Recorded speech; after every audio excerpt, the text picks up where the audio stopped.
Hi everybody, here it is. It's 4:08 on December 15th, and I'm out driving, but I'm smarter today. I'm going to sit in the car. That's why you can see the steering wheel.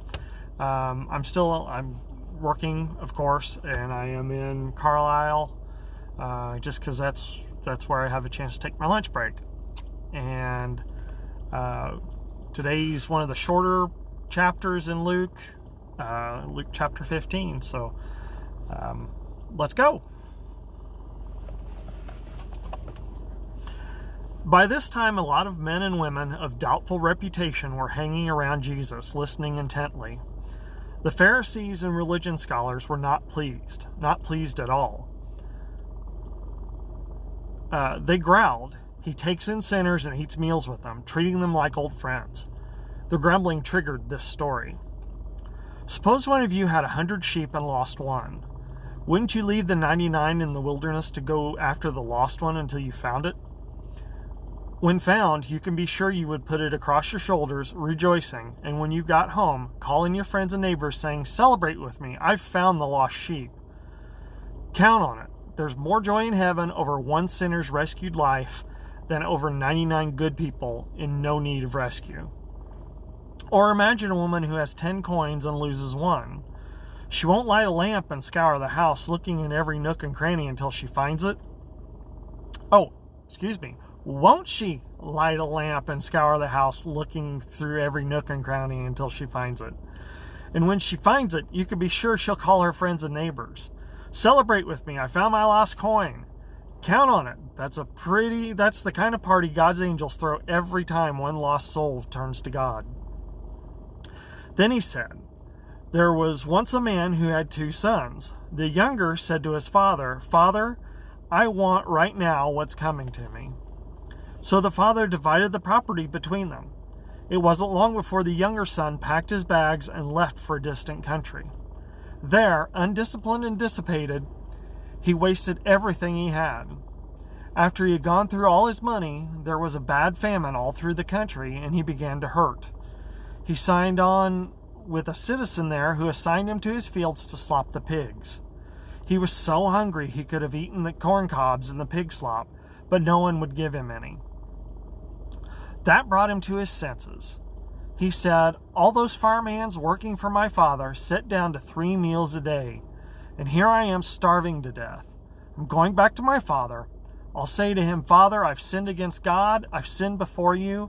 I don't deserve to be called your son. Take me on as a hired hand." He got right up and went home to his father. When he was still a long way off, his father saw him coming. His heart pounding, he ran out, embraced him, and kissed him. The son started his speech. "Father, I've sinned against God. I've sinned before you. I don't deserve to be called your son ever again." But the father wasn't listening. He was calling to the servants, "Quick, bring a clean set of clothes and dress him.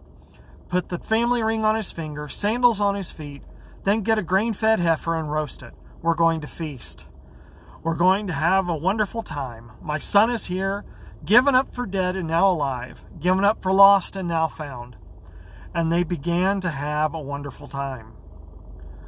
All this time his older son was out in the field. When the day's work was done, he came in. As he approached the house, he heard the music and dancing. Calling over one of the houseboys, he asked what was going on. He told him, "Your brother came home. Your father's ordered a feast, barbecued beef, because he has come home safe and sound." The older brother stalked off in an angry sulk and refused to join in. His father came out and tried to talk to him, but he wouldn't listen. The son said, "Look how many years I've stayed here serving you, never giving you one moment of grief. But have you ever thrown a party for me and my friends? Then this son of yours, who has thrown away your money on whores, shows up, and you go all out with a feast." His father said, "Son, you don't understand. You're with me all the time, and everything that is mine is yours. But this is a wonderful time. We had to celebrate. The brother of yours was dead, and he's alive. He was lost, and he's found." So that's Luke chapter 15. The prodigal son, the story of the lost sheep leave the 99. It's just kind of amazes me how much the stories, the word in this book, in these books, just kind of follow things in our lives today. And it's every time, every chapter I've read, there's always been something in it that talks to me. And I guess that's the extra good thing. And it really is helping me read this every day. And I'm enjoying it. So, at any rate, it's about time for me to get back on the road, get back to work, and I will see you tomorrow. Have a good evening.